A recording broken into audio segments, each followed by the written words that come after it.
ibu pembukaannya sudah 3 cm, ibu pembukaannya sudah 5 cm, ibu pembukaannya sudah 10 cm, itu donatnya sudah melar, Bu.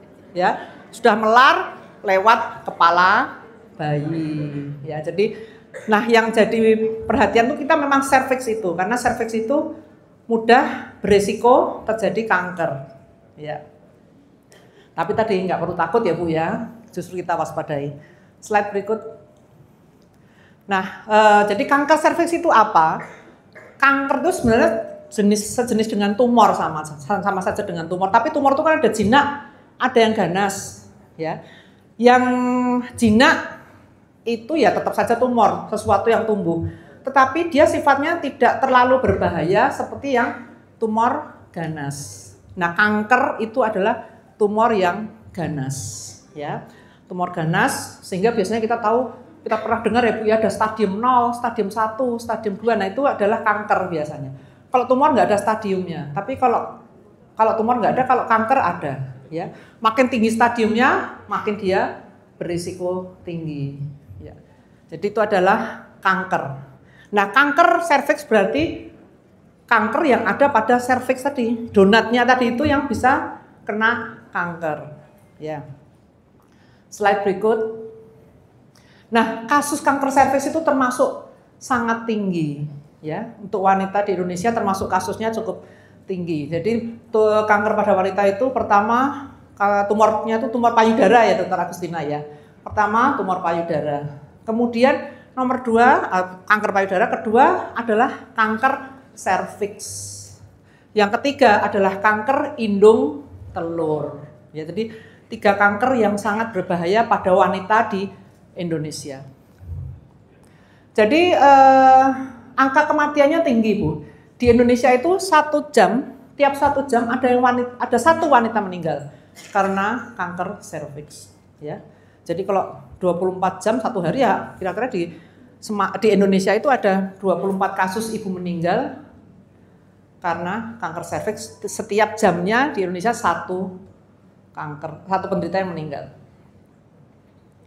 Tapi kalau di dunia, di total, setiap 2 menit ada yang meninggal 1. Banyak sekali ya. Jadi kankernya, kasus kanker serviks itu sangat tinggi. Ya. Slide berikut. Nah, kanker serviks itu sebenarnya penyebabnya kita sudah tahu, Bu.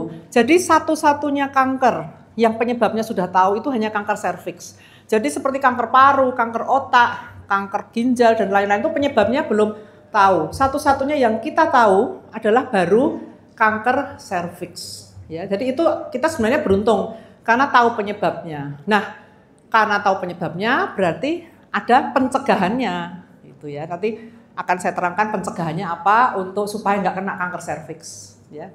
Jadi kalau kanker yang lain belum tahu kita. Jadi pencegahannya kita juga masih belum bisa pasti. Slide berikut. Nah.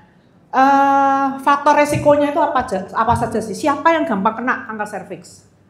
Ya, siapa yang gampang kena? Ada beberapa wanita yang memang lebih mudah kena daripada wanita yang lain. Ya, yang pertama itu yang terutama adalah karena paparan HPV atau human papillomavirus. Jadi seorang wanita apabila kena HPV itu resikonya tinggi untuk kena kanker serviks. Ya, HPV tadi ya Bu ya. Jadi pertama adalah HPV, kemudian nanti HPV itu banyak diderita oleh siapa juga kita akan tahu ya. Selain karena HPV, karena daya tahan tubuh kita itu turun. Misalnya para penderita HIV/AIDS itu kan yang diserang daya tahan tubuh. Nah, mereka yang daya tahan tubuhnya sangat lemah itu mudah terkena HPV, mudah terkena kanker serviks. Mereka yang aktif merokok itu juga lebih condong, lebih mudah kena kanker serviks. Kemudian anaknya banyak Bu. Ya, anaknya banyak itu juga lebih mudah terkena, risikonya lebih tinggi. Tadi kan donatnya itu dalam keadaan tenang kan tertutup. Lah, nanti kalau dia melahirkan buka lebar. Nanti setelah melahirkan tertutup lagi. Buka lagi ketika melahirkan lagi anak kedua. Nah, makin banyak dia buka tutup, itu kan waktu dia buka ada luka-lukanya, Bu. Makanya ada perdarahan segala, ya. Makanya mereka yang punya banyak anak lebih berisiko kena kanker serviks. Tapi sebaliknya nanti Dokter Agustina akan menjelaskan bahwa mereka yang tidak memiliki anak atau tidak pernah menyusui itu lebih berisiko punya kanker payudara. Jadi kalau wanita itu disarankan ya punya anak, tapi jangan banyak-banyak gitu ya, supaya tidak kena kanker serviks, supaya tidak kena kanker payudara. Ya. Kemudian usia menikah yang muda atau melakukan hubungan seksual pada usia muda di bawah 20 tahun misalnya, itu mereka lebih berisiko kena kanker serviks. Kenapa? Karena serviksnya itu belum begitu matur, belum matang. Masih setengah matang, masih gemadong kalau mangga itu, Bu. Jadi masih belum siap untuk mendapatkan paparan sperma, ya. Jadi lebih berisiko untuk kena kanker serviks kalau melakukan hubungan seksual di bawah 20 tahun atau menikah di bawah 20 tahun. Kemudian banyak pasangan. Ya, kalau banyak pasangan ya biasanya kadang-kadang pasangannya itu membawa HPV tadi, Bu. HPV itu kan sebagian besar ditularkan oleh hubungan seksual, ya. Kemudian seseorang atau wanita yang pasangannya, maaf suaminya mungkin membawa virus HPV, ya. Mungkin suaminya agak nakal misalnya, ya. Itu bisa membawa HPV dari orang lain, nanti nulari istri di rumah, ya. Makanya salah satu mungkin tugas pokok PKK ya, menjaga keharmonisan rumah tangga. Ini salah satunya sebenarnya sudah betul banget. Salah satunya mencegah kanker serviks itu. Jadi kalau keluarga harmonis, suami istri saling mencintai, saling setia, maka akan jauh dari risiko kena kanker serviks. Kemudian tadi moga-moga tidak banyak terjadi. Kalau punya partner baru, mungkin pada wanita dengan profesi tertentu tidak menggunakan kondom misalnya, ya itu juga sangat berisiko, ya. Slide berikutnya, atau partnernya punya kanker penis itu juga bisa kena kanker, Bu. Ya, jadi kalau partnernya kena kanker penis ya pasangannya mudah kena kanker serviks. Slide berikut. Nah ini seperti bagus ya, Bu ya, seperti kembang tembelean ya, Bu ya. Tapi ini adalah bentuk dari HPV, Human Papilloma Virus. Ini bentuknya seperti ini, ya, cantik, ya. Jadi dia inilah yang menyebabkan kanker serviks. Ya, jadi banyak ditularkan pada penyakit karena hubungan seksual, ya. Jadi sebenarnya HPV itu memang kita semua tahu penyebab kanker serviks, tapi juga bisa menyebabkan apa? Menyebabkan kutil kelamin. Kalau istilah awamnya seperti jengger ayam. Jadi bentuknya tuh kayak jengger ayam. Ada seperti kutil di vagina, terus nanti lama-lama membesar. Nah, perabaannya kasar itu, Bu, ya. Jadi moga-moga kita nggak kena jengger ayam atau kutil kelamin. Itu bisa disebabkan oleh HPV. Jadi HPV itu bisa menyebabkan kanker, bisa menyebabkan kutil, ya. Bisa menyebabkan nggak cuma pada wanita, pada pria pun bisa kena HPV, kena kanker juga bisa pria itu, ya. Tapi bukan kanker serviks. Pria kan nggak punya serviks, ya. Slide berikut. Nah, penularannya tadi mungkin sudah disinggung. Pertama karena hubungan seksual. Ya. Kemudian yang kedua bisa karena berganti-ganti pakaian dalam, berganti-ganti handuk misalnya, ya. Jadi kalau bisa mungkin kita punya handuk sendiri, pakaian dalam sendiri, ya, supaya kita tidak tertular HPV, ya. Kemudian sarung tangan misalnya, itu sarung tangan kalau misalnya kalau dokter bidan kalau memang dia mengikuti kaidah medis pasti akan memakai sarung tangan yang steril atau bersih, ya. Jadi sarung tangan itu bisa menularkan juga. Kemudian bisa menularkan dari ibu yang hamil ke janinnya. Jadi ibu yang mau hamil, pengen hamil, program hamil, salah satunya harus sehat juga. Supaya nanti janinnya akan sehat, akan lahir buah hati yang sehat. Slide berikut. Nah tadi HPV itu bisa menyebabkan segala macam penyakit, banyak penyakit yang bisa disebabkan, ya. Selain kanker serviks, kutil kelamin, ya. Kemudian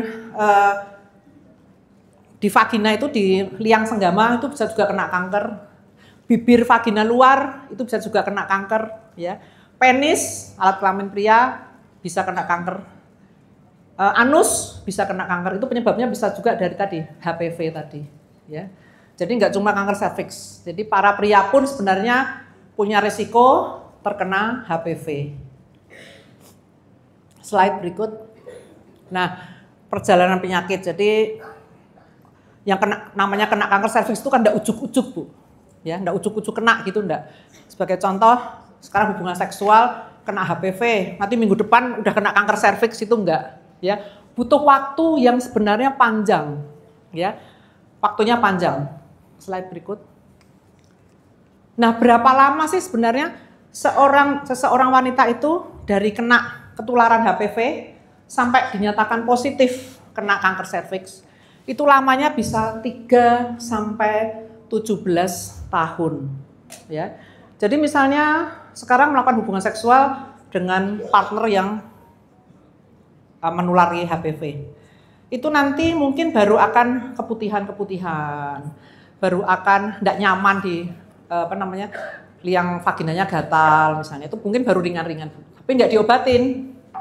Lah itu nanti bisa saja tiba-tiba nanti 10 tahun lagi baru muncul keputihan berdarah, haidnya nggak berhenti-berhenti, keputihannya bau misalnya, itu kejadiannya bisa muncul mungkin 10 tahun lagi atau bahkan 17 tahun lagi, di mana pada saat itu sudah dinyatakan positif kanker serviks, ya.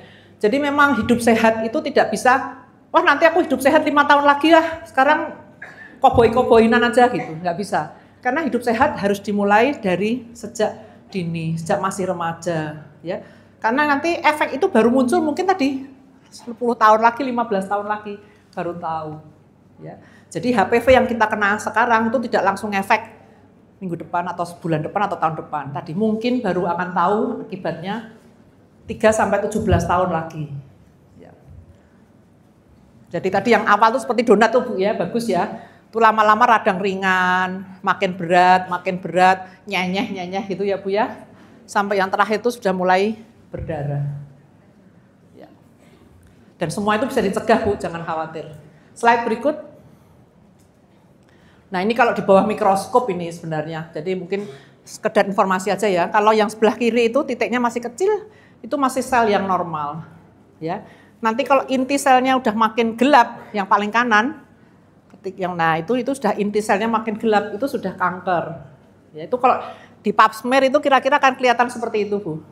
Oh ini bagus pap smearnya, oh ibu B ini bagus, oh ibu ini sudah mulai nih infeksi-infeksi yang mengarah ke kanker.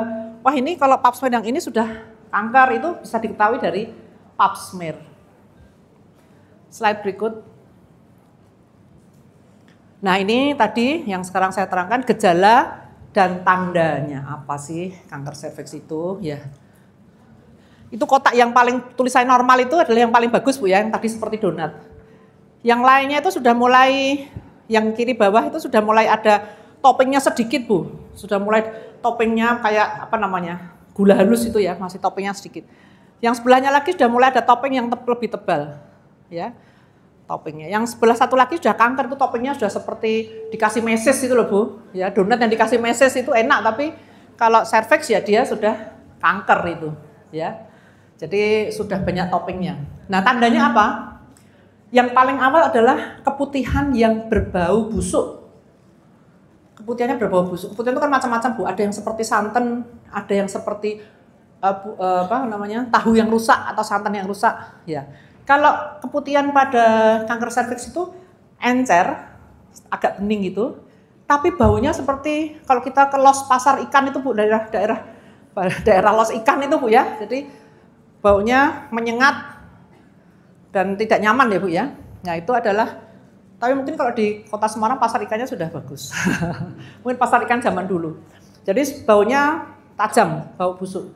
Kemudian mulai ada perdarahan-perdarahan yang nggak normal. Jadi menstruasi kok, udah mens kok nanti masih flek-flek ya. Itu. Sudah mens harusnya berhenti kok flek-flek ya. Nah itu mulai harus waspada.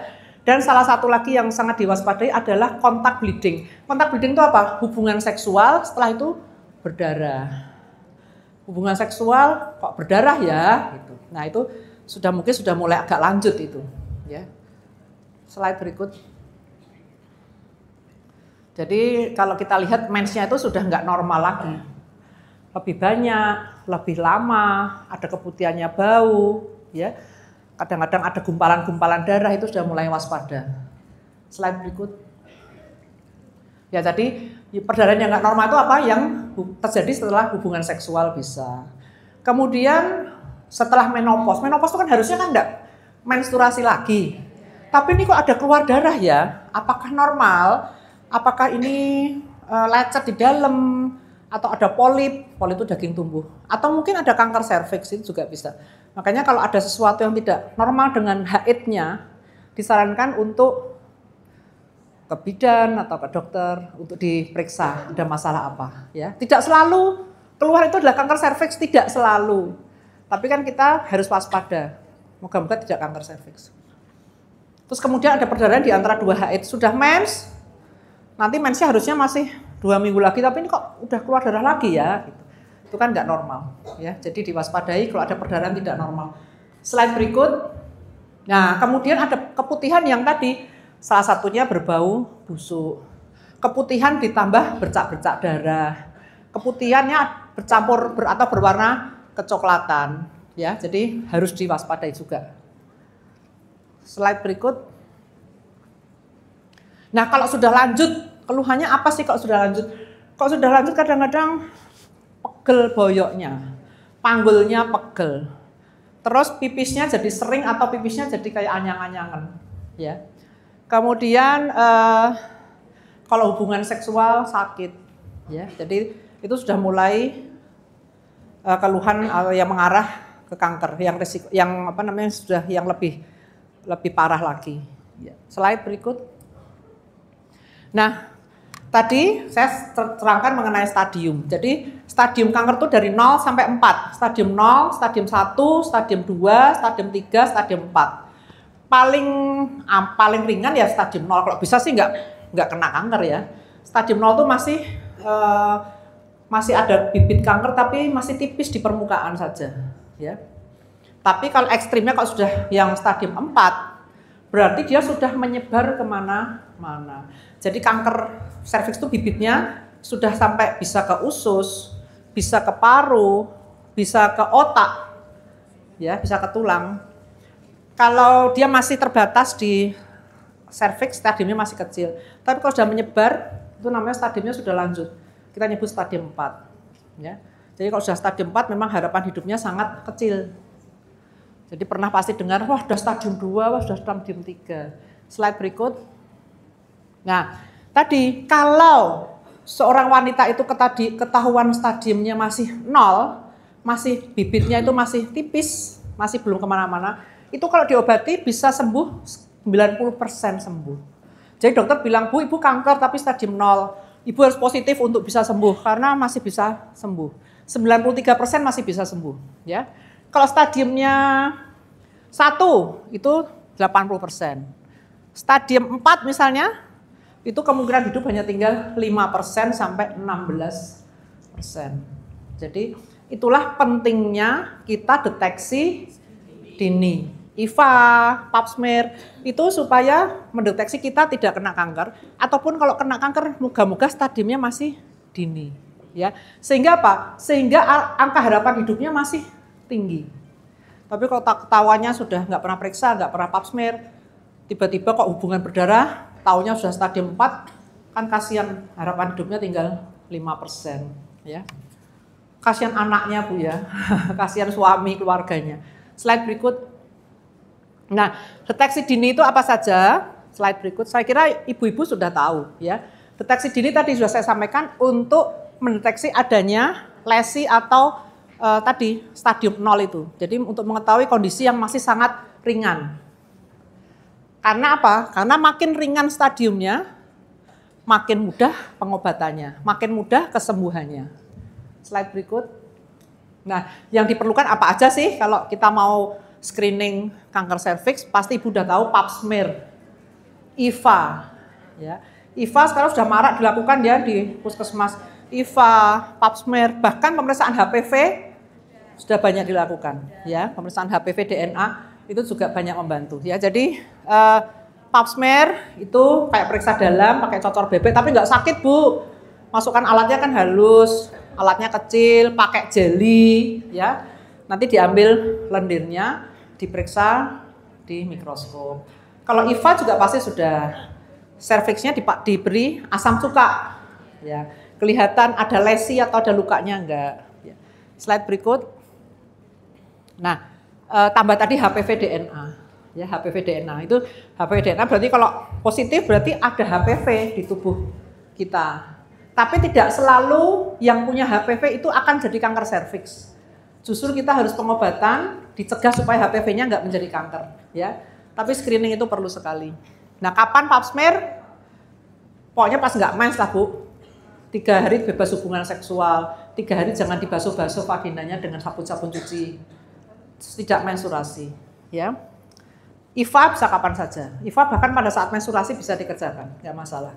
IVA hasilnya langsung tahu. Tapi kalau pap smear mungkin karena harus diperiksa ke laboratorium, dikirim sampelnya butuh waktu paling cepat 1 minggu biasanya. Slide berikut. Nah, siapa yang perlu pap smear? Yang perlu pap smear itu siapa saja wanita yang sudah pernah melakukan hubungan seksual. Ya. Mereka hubungan seksual sudah mulai usia 20 tahun, yang sudah mulai harus pap smear tiap tahun. Mereka sudah menopause perlu nggak? Perlu. Ya, karena tadi kita bisa kena kanker serviks kan dari kena HPV sampai kena positif kan 17 tahun bisa. Jadi walaupun sudah menopause, sebaiknya tetap pap smear tiap tahun. Ya.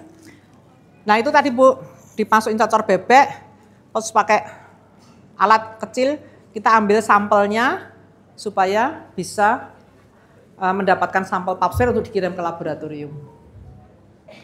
Slide berikut.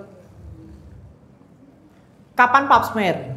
Ya, pap smear itu seyogianya setahun sekali. Tapi kalau ada kecurigaan bisa lebih sering, misalnya 6 bulan sekali sesuai anjuran dokter atau bidan. Ya. Kalau 3 kali pap smear-nya sudah bagus, 3 kali itu ada kelas Bu pap smear itu 1, 2, 3, 4, 5. 1 itu paling bagus. Kalau sudah 3 kali pap smear kelas 1, tahun depan kelas 1, tahun lalu kelas 1, tahun ini, terus tahun depannya lagi kelas 1, Ibu bisa pap smear 3 tahun sekali. Tapi kalau mau setiap tahun sekali juga nggak apa-apa. Ya. Jadi kalau intinya ini kan ada yang 1 kali cuma seumur hidup cuma sekali lah ada. Ada yang 3 tahun sekali. Makin frekuen kita melakukan pemeriksaan pap smear, itu makin mudah mendeteksi kalau ada sesuatu dengan cepat. Ya, saya pap smear baru sekali, Dok. Gitu. Lah kan kita nggak tahu. Kalau sekarang bagus tapi sekian tahun lagi ada kanker. Jadi paling bagus sih frekuen, setidak-tidaknya 1 tahun sekali. Slide berikut. Slide. Pencegahannya, tadi sudah tahu merokok ya jangan merokok, jangan berganti-ganti pasangan, jangan melakukan hubungan seksual pada usia dini, dan yang paling penting pencegahan saat ini itu adalah vaksin. Jadi satu-satunya kanker yang ada vaksinnya untuk mencegah kanker hanya kanker serviks. Kanker otak kita nggak ada vaksinnya, kanker usus nggak ada vaksinnya, kanker lever nggak ada vaksinnya, kanker tulang nggak ada vaksinnya, kanker serviks ada vaksinnya. Ya, slide berikut. Nah, vaksinasi itu mencegah HPV, ya. Untuk pencegahan dia supaya nggak kena, dan paling baik kapan diberikan? Paling baik sebelum melakukan hubungan seksual. Jadi anak-anak itu sekarang usia 9 tahun ke atas sudah bisa divaksin. Ya, tidak harus menunggu udah menikah, mungkin lebih baik efeknya kalau sebelum melakukan hubungan seksual. Sudah dianjurkan mulai umur 9 tahun. Beberapa SD mungkin di Semarang sudah ada yang dapat ya, gratis dari pemerintah, ya. Memang tidak semua, tapi sudah ada yang dapat.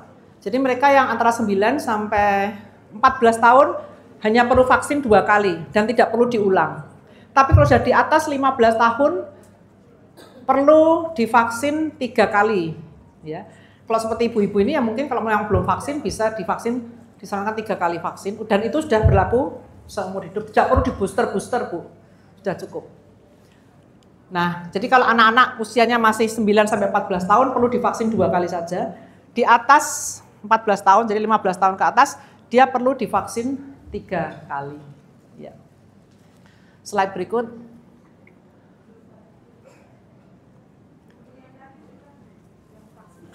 Sebelumnya Mbak, tolong sebelumnya ya ini ya.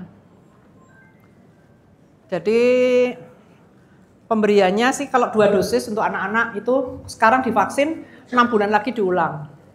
Udah selesai. Kalau yang 15 tahun ke atas sekarang divaksin, kemudian 1-2 bulan lagi divaksin, kemudian 4 bulan lagi divaksin. Sudah selesai. Jadi pada bulan ke-0, bulan ke-2, bulan ke-6. Sudah Bu ya? Ya, slide berikut. Jadi kalau kita sudah divaksin itu kita bisa terlindungi, kalau belum melakukan hubungan seksual, perlindungannya sampai di atas 90%. Tapi kalau sudah melakukan hubungan seksual, sekitar 75-80% kita dilindungi dari kanker serviks. Ya, jadi itulah mengapa kalau masih 9 tahun ke atas itu, 9 tahun sampai 15 tahun itu kalau divaksin efeknya lebih bagus sebenarnya, karena perlindungannya lebih tinggi. Slide berikut.